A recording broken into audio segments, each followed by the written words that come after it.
Jadi gue tinggal bareng sama pacar gue di apart, dan semenjak dia meninggal 3 bulan lalu, gue masih merasakan kehadirannya padahal gue sendirian. Kalau gue tidur piring masih belum dicuci, besok paginya piring udah rapi. Kalau gue berangkat kerja baju belum dicuci, pulangnya udah tinggal masukin ke lemari, dan masih banyak lagi deh. Gue yang awalnya takut tapi jadi ngerasa kebantu banget sama sosok ini. Namun suatu malam ketika gue lagi tidur, gue ngerasa kayak ada yang bangunin. Pas gue buka mata, betapa kagetnya gue kalau sosok itu adalah Gita, pacar gue. Dia tersenyum manis, lesung pipinya terlihat begitu nyata di mata gue. Dia mengelurkan tangannya seakan hendak menggandeng gue. Gue pun memegang tangan halusnya dan mengobati kerinduan gue selama ini. Semua ini berasa seperti sebuah mimpi. Senyuman manisnya kembali meluluhkan hati kecil gue. Perlahan dia menarik tangan gue dan menuntun ke balkon apartemen gue. Jarinya mengarah ke atas menunjukkan bintang tercerah pada malam itu. Gue menatap indahnya langit sambil terpesona dengan romantisnya kita berdua. Tiba-tiba gue merasa didorong dari belakang. Agar balkon apartemen gue udah lama dicabut sehingga nggak ada yang nahan badan gue. Gue berusaha pegangan ke tangan pacar gue sebelum pegangan itu nggak kuat lagi gue genggam. Gue terjatuh ke bawah tertarik kuatnya gravitasi bumi. Dan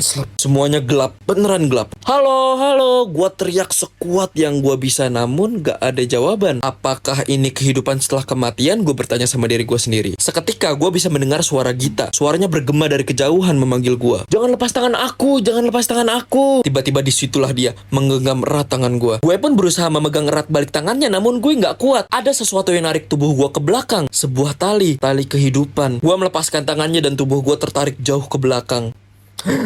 Gue terbangun di dalam rumah sakit. Gue bisa ngelihat kedua kaki gue namun gak bisa merasakannya. Infusan di mana-mana dan perban menyeluruh di tubuh bagian bawah gue. Di dekat gue terdapat tulisan lebar yang diprint dan ditempel di kasur gue. Pasien koma. Gue melihat sekeliling ruangan dan ternyata ruangan itu masih sepi, belum ada siapa-siapa. Seketika gue ingat sama skripsi gue yang deadline hari ini, tapi gue tenang karena gue ngerjainnya pakai AI. Gue ngerjain skripsi gue full pakai AI gratis dari skripsilagi.com. Semuanya ada dan lengkap mulai dari bikin bab 1 sampai bikin bab 5. Nah, di sini gue mau contohin buat uji tab bab 4 skripsi gue. Gue cuma butuh masukin data-data gue dan klik kirim, dan tuh udah deh. Semua hasilnya ini bisa lu parafrase dulu atau buat ulang atau langsung aja lu copy paste ke skripsi lu. Udah deh, selesai. Linknya ada di bio ya. Gue masih berbaring lemas di kasur rumah sakit, menatap sunyinya ruangan dan suara jam berputar. Namun tiba-tiba muncullah sosok gelap. Sosok itu lagi-lagi adalah Gita. Dengan ekspresi marah dan tangannya mengepal, Gita mengambang menghampiri tubuh tak berdaya gue. Suasana kamar berubah menjadi hitam pekat. Aura jahat bisa gue rasakan dari sosok Gita. Dia teriak tepat di depan wajah gue. Kamu gak layak lagi di dunia ini. Kamu harusnya tinggal sama aku selamanya di sana. Kenapa kamu lepas tangan aku, ha? Lalu sosok itu menghilang seketika. Ruangan kamar kembali cerah seperti sedia kala. Gue merenung dan merenung. Gue inget banget waktu tadi dia bilang untuk jangan lepas tangannya dia.